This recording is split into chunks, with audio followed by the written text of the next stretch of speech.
Ready হওয়ার পর বলছে যে, "নিয়ে যাবো না।" তাহলে বলো কার না মাথাটা গরম হয়? কিন্তু আমার সাথে ইয়ার্কি মারছে। ইয়ার্কি মারতে, মারতে দুজন চলে গেছি বারাসাত প্ল্যাটফর্মে। বারাসাত থেকে সোজা চলে গেছি ঠাকুরনগরে। কারণ আজকে আমরা ঠাকুরনগর মেলা দেখতে যাবো তাই।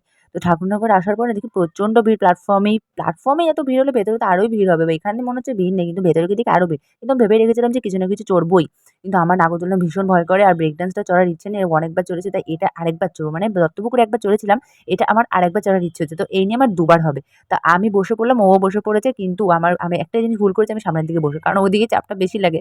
তো কি করা যাবে? বসে পড়েছি আর বেশ মজাও হচ্ছিল কিন্তু। আর আমার প্রচন্ড খিদেও পেয়ে গেছিল। নেমেই না সোজা চলে গেছি মোমো খেতে। আর আমার মোমোটা ভীষণ ভালো লাগে। মোমোটা কিন্তু খুব টেস্টিও হয়েছিল। আমার কিন্তু মোমোটা বেশ ভালো লেগেছিল।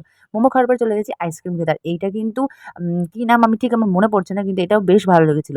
আর ভাবছিলাম কিছু জিনিস কিনবো কিন্তু আমার পছন্দ হচ্ছিল না বলে আবার চলে গেছি ঠাকুর মন্দির দর্শন করতে। করার পর নিয়েছি কিছু বাদাম আর জিলেপি। আর জিলেপিটা দেখো কাকু কি সুন্দর করে ভাজছিল দাঁড়িয়ে, দাঁড়িয়ে। সেটা আরকি দেখছিলাম। দেখার পরে একটা নিয়ে নিলাম ঠাকুরের ফটো। ঠাকুরের ফটো নিয়েছি রাধাকৃষ্ণ, রাধাকৃষ্ণ আমার খুব ভালো লাগে। নিয়ে নিয়েছি দুটো গীতা। আরো কিছু জিনিস কিনেছি কিন্তু সেটা দেখতে হলে কিন্তু আমার পরের ভিডিওগুলো ফলো করতে হবে। প্লিজ তোমরা ফলো করে দিও।